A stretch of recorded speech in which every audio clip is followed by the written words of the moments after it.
Siapa kata tahiyat dalam semayang adalah sunat, dia ada masalah. Okey, solat dia mungkin batal kalau dia anggap tahiyat tu adalah bukan rukun. Tahiyat ni rukun, wajib, kena baca betul, tuan-puan. So kena tepat sebutan dia. At-tahiyyatul mubah. Dalam video ni saya nak guide anda, jom kita baca sama-sama tahiyat akhir sampai syahadah tu, sampai habis. Kita ambil afdal sampai habislah. Ikut saya apply satu persatu sebutan huruf yang elok. Dia tak perlu baca macam bertajwid macam baca Quran, tapi sebutan huruf dia kena jelas.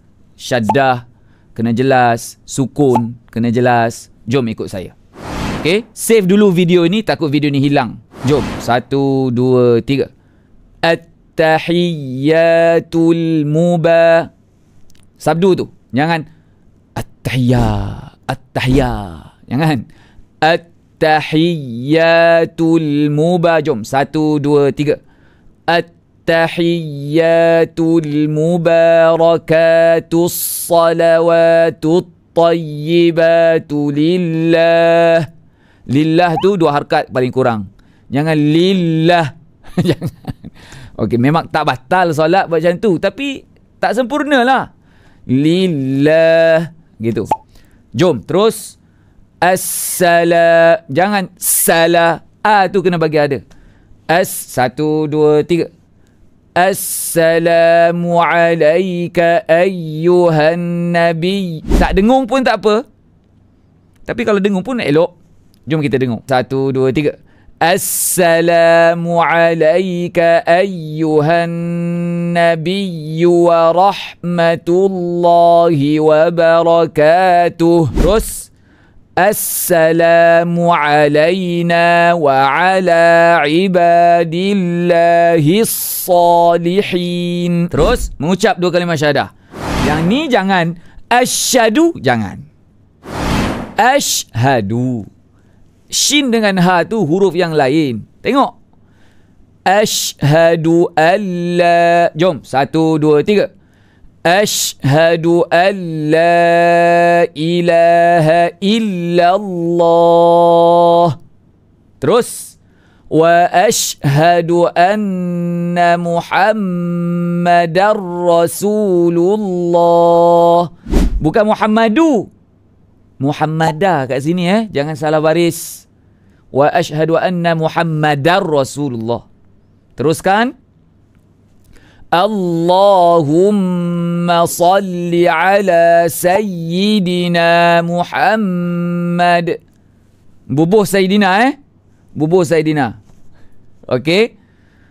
Wa ala, terus 1, 2, 3. Wa ala ali sayyidina Muhammad. Nak panjang boleh, wa ala, tak mau panjang pun boleh. Tak apa, tak wajib kat sini. Okey, yang penting bagi elok bunyi dia. Terus 1, 2, 3. Kama sallaita ala sayyidina Ibrahim. Terus wa ala ali sayyidina Ibrahim. Terus wa barik ala, jangan wa barik, jangan rik, wa barik. 1, 2, 3.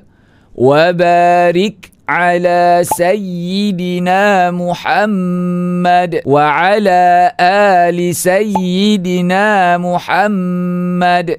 Terus kama barakta ala sayyidina Ibrahim.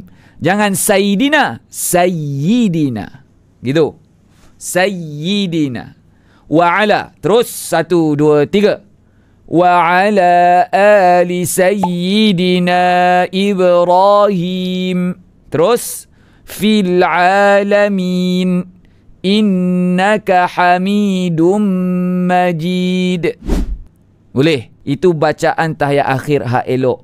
Okey, hak rukun dia tu sampai selawat saja hak rukun, sampai Allahumma salli ala sayyidina Muhammad wa ala ali sayyidina Muhammad. Sampai situ je rukun. Setengah khilaf kata Allahumma salli ala sayyidina Muhammad je hak rukun.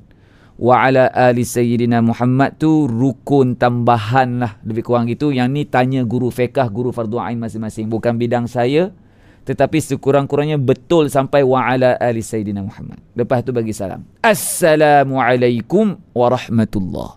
Macam tu. Hak mana rukun, jaga sebutan dia. Hak bukan rukun, kalau jaga pun bagus. Guru Quran, ustaz-ustaz bagi elok baca.